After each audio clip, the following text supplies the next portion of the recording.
Halo, selamat pagi rekan-rekan mahasiswa semua. Selamat berjumpa kembali pada pertemuan mata kuliah perencanaan dan pengendalian produksi hari ini. Tidak terasa kita sudah memasuki minggu terakhir menjelang ujian tengah semester. Saya berharap kalian selalu sehat dan tetap bersemangat dalam menghadapi perkuliahan pada semester ini. Nah, pada pertemuan ini kita akan membahas mengenai capacity. Dalam hal ini adalah RCCP atau Raw Cut Capacity. Apa sih sebenarnya Raw Cut Capacity? Kemudian apa manfaatnya?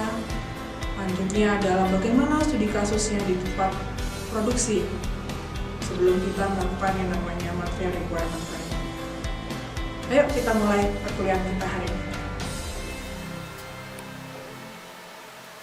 Pada pertemuan hari ini kita akan membahas mengenai beberapa hal seperti ini.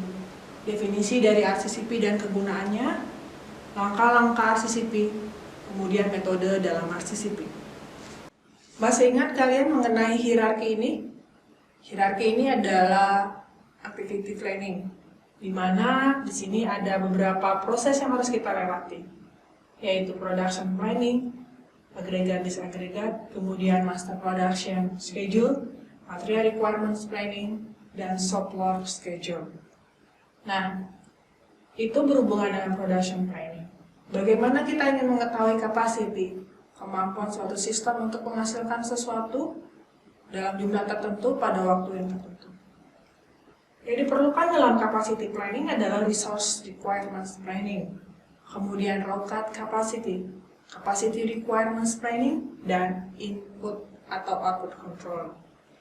Nah, di sini ada beberapa yang harus kita ketahui. Bahwa pada proses yang namanya aggregate production planning itu bicara tentang product lines of families. Dan kemudian pada master production schedule itu adalah individual products. Kita tahu ya bedanya antara product family dan products item. Kemudian untuk bicara tentang material requirement planning yang kita bahas adalah komponen-komponen untuk membuat individual products. Kemudian setelah itu kita ingin membuatnya, memprosesnya di manufacturing operation. Jadi ini adalah item-item yang ada di dalam proses aggregate production planning dan resource requirement planning, yaitu adalah products line or families. Jadi yang dibahas itu MPS dan RCCP yang dibahas adalah product item, kemudian material requirements planning yang berhubungan dengan capacity requirements planning itu adalah bicara tentang komponen.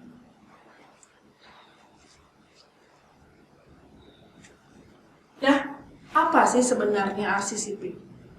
RCCP itu adalah urutan kedua dari hierarki yang tadi yang berperan untuk mengembangkan MPS, Master Production Schedule. RCCP ini adalah berfungsi untuk melakukan validasi terhadap Master Production Schedule untuk menetapkan sumber-sumber spesifik tertentu terkhusus yang diperkirakan akan menjadi hambatan potensial dalam melaksanakan Master Production Schedule. Di sini dibicarakan tentang capacity. Nah, apakah kapasiti kita yang tersedia itu sudah tersedia itu sesuai dengan apa yang ada?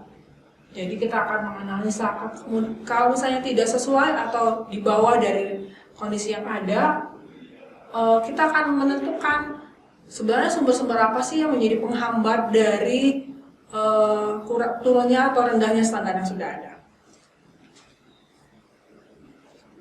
Nah, sebelum kita bahas tentang RCCP itu sendiri, ada beberapa istilah dalam RCCP seperti required capacity. Required capacity adalah kapasiti yang dibutuhkan untuk merencanakan rencana produksi. Jadi misalnya kalau kita ingin membuat 100 unit, kita butuh kapasiti apa saja untuk memenuhi 100 unit tersebut. Kemudian available capacity. Available capacity itu adalah kapasiti yang dihasilkan oleh sebuah work center. Work center itu adalah proses-proses stasiun kerja jika beroperasi pada tingkat produksi 100%. Jadi misalnya, available capacity itu kan bicara tentang orang, mesin, facility, dan yang lain-lain. Nah, kita akan melihat seberapa sih tingkat produktivitas antara orang yang datang, kemudian orang yang bekerja, kemudian peralatan-peralatan yang ada. Pada saat kita melakukan operasi yang namanya proses pembuatan suatu produk. Jadi misalnya proses pembuatan produk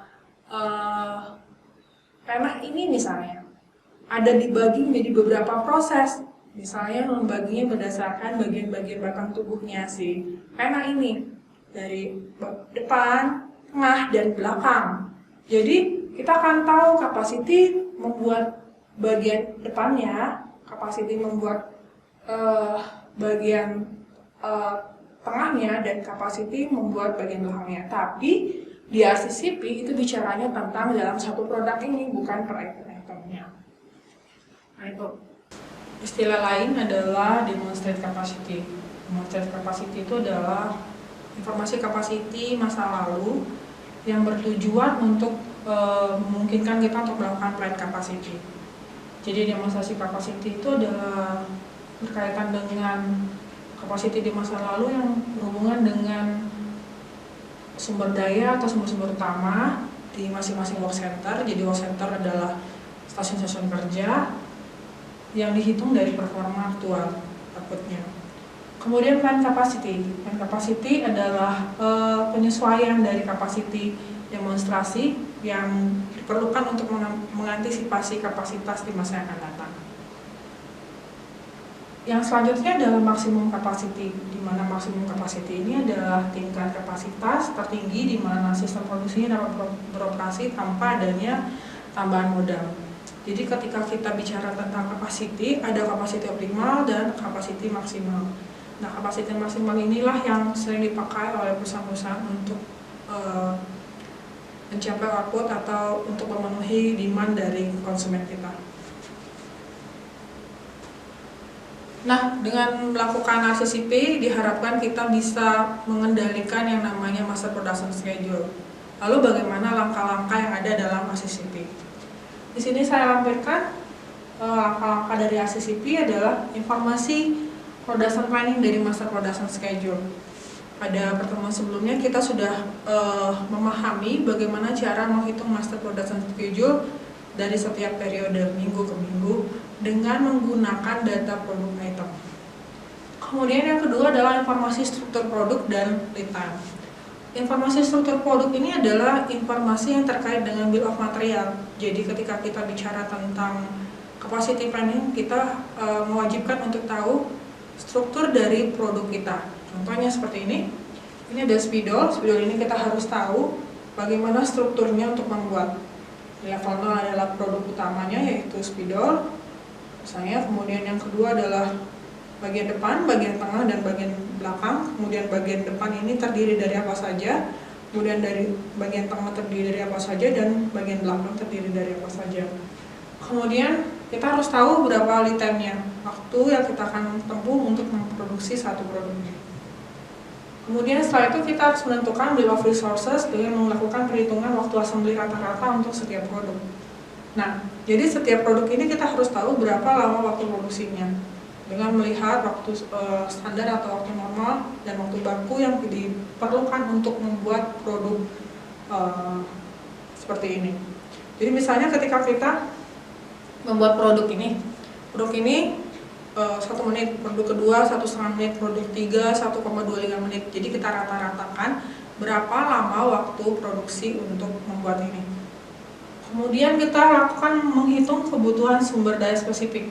Jadi kita akan buat laporan RCCP terhadap kapasitas tersedia, kapasitas yang ada, kemudian kita menghitung waktu prosesnya dan sebagainya. Kemudian kita lihat dalam bentuk laporan dan kita akan memastikan apakah perhitungan kita itu sesuai dengan kapasitas yang tersedia atau malah di bawah atau melebihi.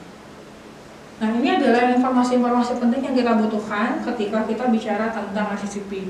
Jadi ada data berupa production plan master schedule, kemudian ada resource plan, resource profilnya ini, kemudian ada data database dari production berupa waktu assembly, kemudian struktur produk dan lead time-nya. Nah, kenapa sih kita perlu yang membuat yang namanya RCCP? RCCP dibutuhkan ketika dalam perancangan RCCP itu adalah jadwal masternya tidak memerlukan detail untuk setiap item dalam rencana. Karena CCP itu dalam bentuknya produk item, jadi dia hanya mencakup produk item dari jadwal master atau master production schedule. Kemudian RCCP itu dapat menjadi produktif saat digunakan setelah 30-90 hari. Jadi RCCP itu modelnya adalah jangka menengah. Jadi 3 bulan, kemudian kita bisa implementasikan untuk melihat apakah kapasiti kita itu masih available atau tidak. Kemudian RCCP itu membutuhkan sedikit waktu perhitungan dan hasilnya cukup akurat, sehingga kita bisa pakai untuk diturunkan ke MRP, Material Requirement Planning.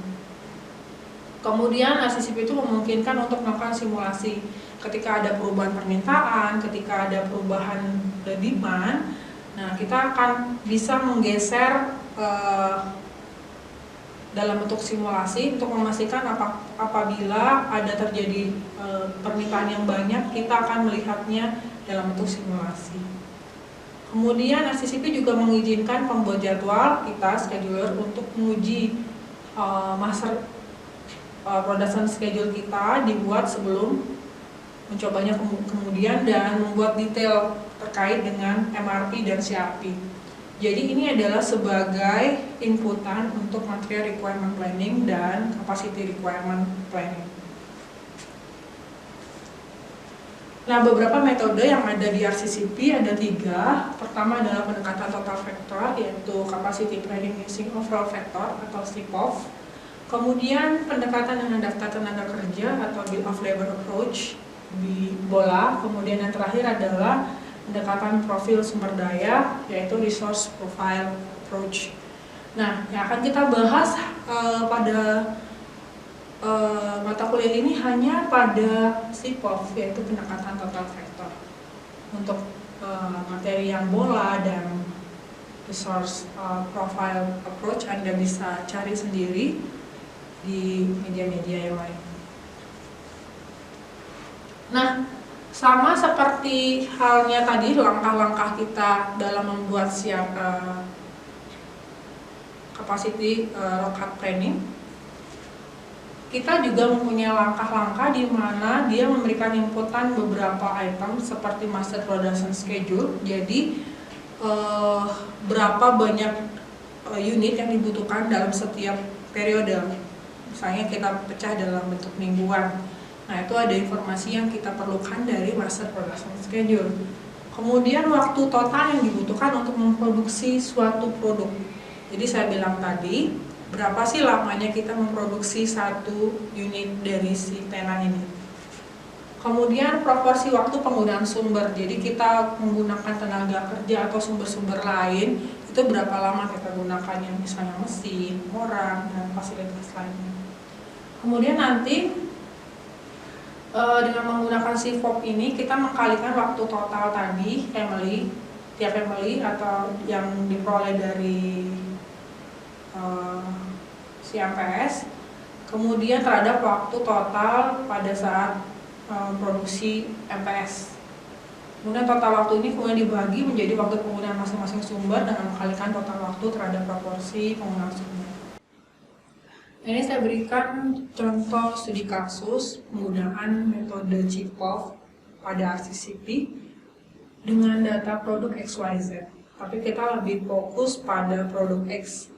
Nah, informasinya produk X itu 720 unit yang akan dihasilkan dalam 1 bulan, kemudian Y-nya 240 unit dan Z-nya 160 unit. Nah, X-nya di breakdown, ini kan X-nya produk family ya. Produk family X itu memiliki produk item, produk 1, 2, dan 3. Jadi totalnya adalah 720. Di mana produk 1 itu lebih banyak, sebanyak 50%, produk 2, 30%, dan produk 3-nya 20%. Kita fokus ke sini ya. Produk X. Nah, ini MPS untuk produk X. Nah, di mana kita tahu bahwa produk X itu punya bill of material, struktur produknya seperti ini. Jadi untuk menghasilkan produk X itu mempunyai produk, ini produk X ya. Nah, produk family kita kan ada 3, produk family X, Y, dan Z.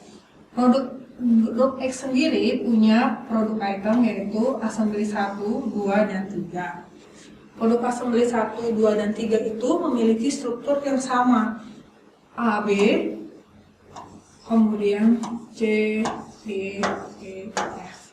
Kemudian rentan waktu pengerjaannya lead time-nya adalah 3 minggu. Nah, di total ya, misalnya tadi 720 unit itu diselesaikan untuk produk X.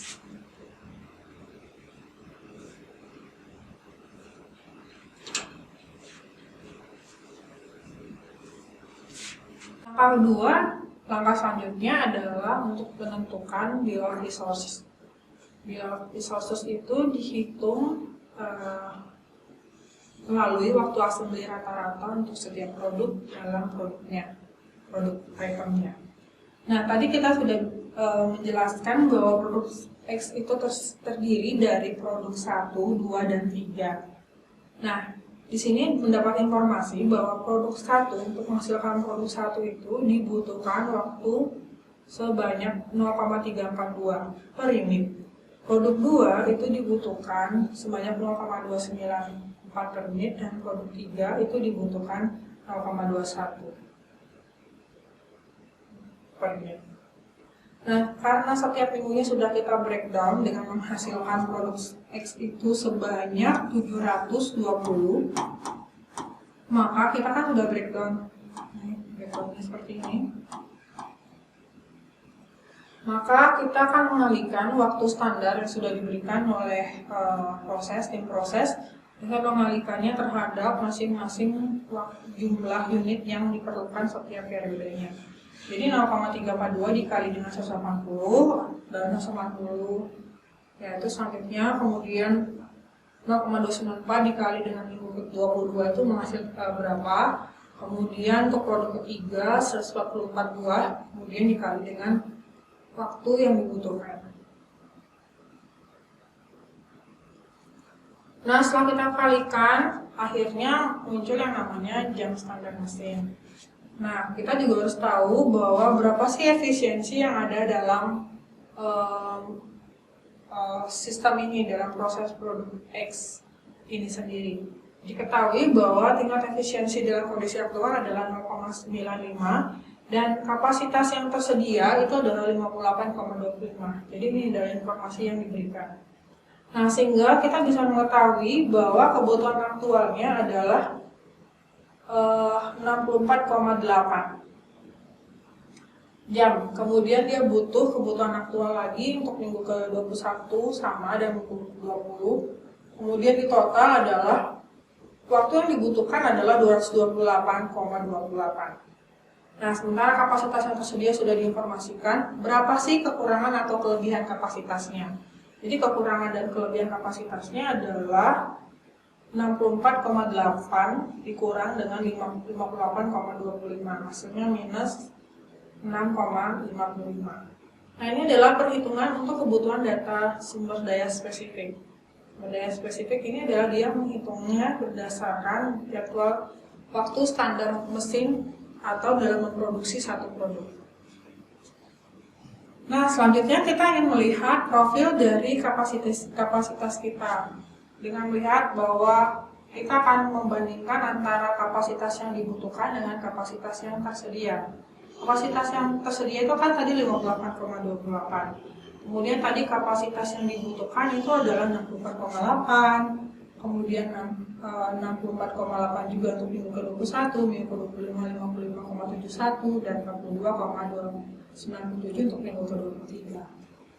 Nah, di sini kita mengapa diperlukan berupa grafik untuk mengetahui apakah kapasitas yang dibutuhkan itu semuanya dapat dipenuhi oleh kapasitas yang tersedia. Jadi kapasitas tersedia 58,28. Nah, profil ini dianggap valid kalau semuanya itu dapat terpenuhi. Ada yang tidak terpenuhi juga, kita akan melakukan yang namanya strategi penyesuaian. Nah, untuk strategi penyesuaian ini nanti kita akan jelaskan di pertemuan online yang akan kita bahas secara lebih detail. Demikian penjelasan mengenai RCCP Mudah-mudahan kalian bisa memahami. Jika belum paham, kita akan berdiskusi secara langsung. Terima kasih, salam sehat semua.